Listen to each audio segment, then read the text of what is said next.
여러분들 수고 많으셨습니다. 오늘 본문의 말씀은 고린도후서 1장 8절에서 11절까지입니다. 제목은 환난의 때에는, 이런 말씀을 가지고 함께 은혜 받으려고 합니다. 1846년에 샌프란시스코 인구가 불과 200명에 불과했다고 합니다. 그러다가 2년 후에 1848년에 황금을 발견했다는 소식이 전국에 퍼지게 됩니다. 미국 전역에서 뿐만 아니라 중국을 비롯한 다른 나라에서도 사람들이 물밀들이 모여듭니다. 무려 30만 명이 모여듭니다. 이후의 인구가 1849년에 피크를 이룹니다. 그래서 샌프란시스코 미식 축구팀이 49ers라고 하는 이름을 지금도 갖고 있습니다. 이 골드러시 때문에 큰 영향은 1850년에 캘리포니아가 미국의 31번째 주가 되었다는 사실입니다. 이런 얘기가 있습니다. 전자산을 팔아서 광산을 어떤 분이 샀습니다. 수개월 동안 채굴을 했지만은 황금이 나오질 않습니다. 실망한 그 사람은 그냥 광산을 헐값에 처분해 버렸습니다. 이 광산을 산 새 주인이 채굴을 시작한 지 얼마 되지 않아서 금이 터졌다는 것입니다. 그런데 이 주인은 전 주인이 판 곳에서 조금만 더 팠을 뿐이라는 것입니다. 이 전 주인은 그 조금이라고 하는 그 조금을 포기했기 때문에 일확천금을 놓쳤다는 이야기죠. 우리가 살고 있는 이 미국뿐만 아니라 전 세계가 코로나 바이러스 때문에 올스탑이 되어 있습니다. 참 불행한 소식은 이탈리아는 매일매일 수백 명의 사망자를 화장하고 있습니다. 화장터가 부족하다. 참 비극입니다. 정치, 경제, 학계, 종교, 문화, 체육 어느 한 경력에도 미치지 않은 것이 없습니다. 대통령이 계속 대책을 발표하고 있습니다. 그러나 그럼에도 불구하고 언제 이 환란이 지나갈 것인지 우리 마음속에는 여러 가지 착잡한 마음을 금할 길이 없습니다. 그럼에도 불구하고 이것 언젠가는 분명히 지나갈 날이 있을 것입니다. 그때까지 우리는 인내해야 합니다. 인간의 절망은 하나님께서 주시는 희망의 시작일 뿐입니다. 우리 예수님을 믿는 우리 성도들은 하나님께서 지금 역사하고 계시다는 사실을 다시 한번 기억해야 합니다. 본문의 말씀은 사도 바울이 자신의 처한 절망을 어떻게 바라보며 이것을 어떻게 극복했는지 그 비결을 우리에게 알려주십니다. 첫째로 본문에 주시는 은혜의 말씀은 첫째로 현실을 인정하라는 것입니다. 현실을 그대로 받아들이라는 것입니다. 8절 말씀 우리 같이 다시 한번 읽어보겠습니다. 형제들아, 우리가 아시아에서 당한 환난을 너희가 모르기를 원하지 아니하노니 힘에 겹도록 심한 고난을 당하여 살 소망까지 끊어지고. 사도 바울이 아시아에서 당한 환난이 무엇을 의미합니까? 그가 3번의 전도 여행에서 겪은 고난이지요. 사도 바울은 자신이 아시아에서 당한 환난을 특별히 고린도 교회에게 자세하게 올려줍니다. 다른 성경보다도 고린도 후서에 이 말씀이 아주 자세하게 기록되어 있는데 11장 23절부터 보면은 내가 수고를 넘치도록 하고 옥에 갇히기도 더하고 매도 수없이 맞고 여러 번 죽을 뻔하였으니 유대인들에게 40에서 가만 하나가 만매를 5번 맞았으며 3번 태장으로 맞고 1번 돌로 맞고 3번 파선하고 일주야를 깊은 바다에서 지냈으며 여러 번 여행하면서 강의 위험과 강도의 위험과 동족의 위험과 이방인의 위험과 신의 위험과 광야의 위험과 바다의 위험과 거짓 형제 중의 위험 당하고 또 수고하며 애쓰고 여러 번 자지 못하고 줄이며 목마르고 여러 번 굶고 춥고 헐벗었노라. 이런 고난을 지내고도 지금 살아있는 것이 기적이지요. 죽을 뻔한 고비를 한두 번 넘기지 않았습니다. 근데 사도 바울이 어떤 분입니까? 사도 바울은 능력의 사도입니다. 사도행전을 보시면은 우리는 그가 얼마나 많은 이적을 행했는지를 자세하게 알 수가 있습니다. 13장에 보시면 구브로 섬에 갔을 때 바보라고 하는 섬에서 마술사 엘루마의 눈을 그가 멀게 했습니다. 14장에 보시면 루스드라에서 안진뱅이를 걷게 했습니다. 19장에 보시면 바울의 몸에 닿았던 수건이나 앞치마를 환자에게 놓으면 그 귀신도 쫓겨나갔다 그랬습니다. 20장에 보시면 사도 바울이 전하는 말씀을 듣고 창틀에 앉아있던 유두거가 졸다가 떨어져 죽습니다. 그런데 사도 바울이 그를 살립니다. 28장에 보시면 섬에 들어가서 불을 피워놨는데 따뜻하니까 그 장작 더미 속에 있던 독사가 사도 바울을 물습니다. 근데 죽질 않아요. 그러자 그 섬의 추장이 이거는 신이다. 그래서 제사를 드리려고 하는 것을 사도 바울이 막은 것을 우리가 알고 있습니다. 이렇게 능력의 사자인 사도 바울이 자기의 약점을 고백하면 솔직히 체면이 뭐가 되겠습니까?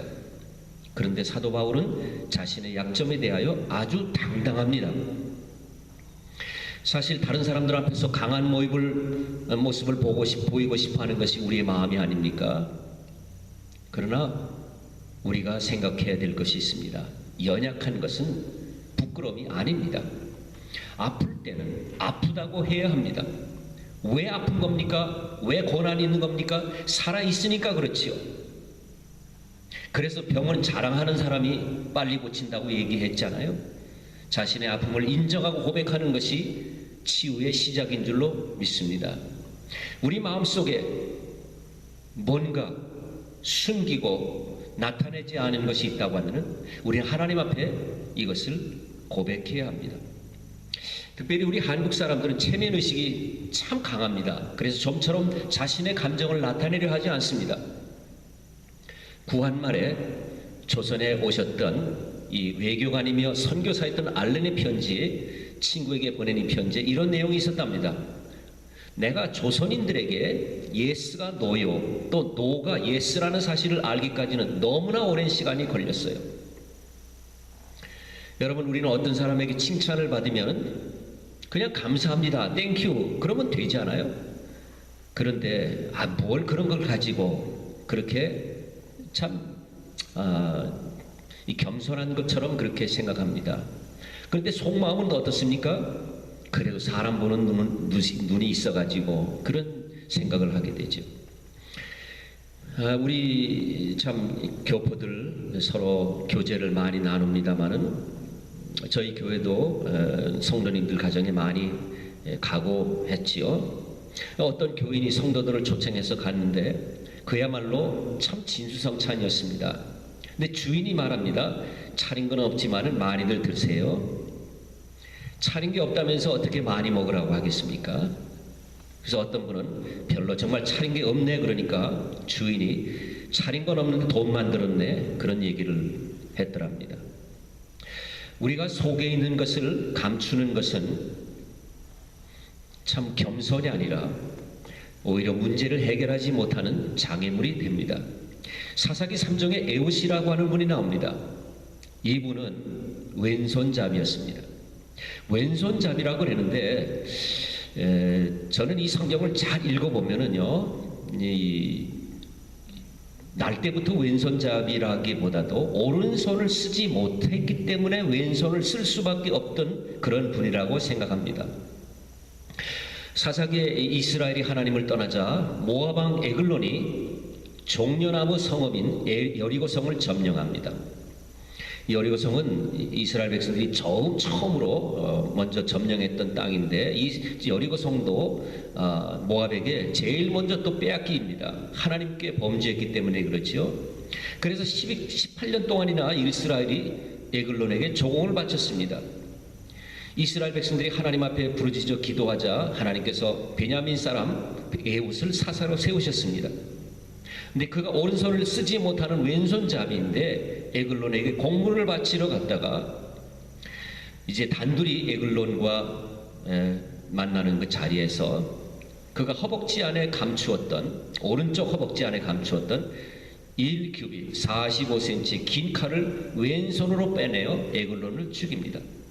이 에글론을 생각하기에 이 사람이 오른손을 쓰지 못하니까 에훗이 아마 안심을 했던 것이지요.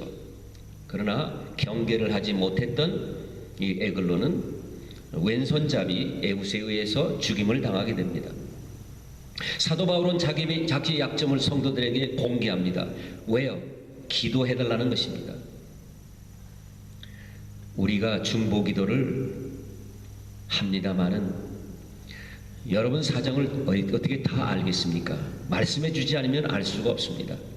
중보기도 필요하신 분은 서슴지 마시고 말씀해 주세요. 우리가 속마음을 털어놓기를 주저하는 이유는 혹시 내 약점을 다른 사람이 이용할지 모른다고 하는 두려움 때문일 것입니다. 우리 갈보리 공동체는 그런 의심을 버리시고 그런 마음을 초월하시고 서로 마음과 마음이 통해서 서로가 현실을 인정하고 어려움을 기도로 극복할 수 있는 우리 모든 지체들이 되시기를 간절히 기원합니다. 두 번째로 하나님을 의지하라는 것입니다. 왜 하나님께서 때로 우리가 감당하기 어려운 상황을 주셨을까요? 9절 말씀을 함께 읽어보겠습니다. 시작. 우리는 우리 자신이 사형 선고를 받은 줄 알았으니 이는 우리로 자신을 의지하지 말고 오직 죽은 자를 다시 살리시는 하나님만 의지하게 하심이라. 어려운 문제가 별로 심각하지 않다거나 큰 위기가 아니라면 우리는 어떻게 해서든지 자신의 지혜와 방법을 동원해서 해결하려고 애쓸 것입니다. 그러나 마치 죽음의 선고를 받은 것 같은 절망적인 상황이라고 하면 우리는 두 손을 들 수밖에 없습니다. 그야말로 천부여 의지없어서 손들고 옵니다. 이렇게 되죠. 지금 전 세계가 정말 이 코로나 바이러스 때문에 최선을 다하고 있지만은 어떤 일이 일어날지 아무도 모릅니다. 대통령은 혹시 이 바이러스가 8월 아니면 7월까지 갈지도 모른다는 그러한 얘기까지 했습니다. 인간이 할 수 있는 것은 다 해야 되겠지만은 그 너머는 하나님께서 하신다는 사실을 우리는 믿어야 합니다. 어떤 수영 못하는 사람이 깊은 물에 빠졌습니다. 이제 지푸라기라도 잡기 위해서 허우적거립니다. 그런데 뭐가 잡힙니다. 잡힌데 이게 잡은 것이 지푸라기가 아니라 딱 감축이 사람이란 말이에요. 그렇다면 이 사람은 어떻게 해서든지 사력을 다해서 그 사람을 잡으려고 할 것입니다. 구조에 능한 대원들도 그런 사람에게 잡히면은 자신도 수영을 할 수가 없는 상황이기 때문에 둘 다 위험하다고 합니다. 그래서 그럴 때에는 물에 빠진 사람이 물을 먹고 축 늘어진 후에 낚아채고 나온다고 합니다. 인간의 힘으로 불가능한 문제 앞에서는 우리는 하나님을 의지할 수밖에 없습니다. 우리가 당하는 위기에 어떤 뜻이 있을까? 하나님만을 의지하게 하라는 하나님의 특별한 수단, 비상수단이 될 수도 있습니다.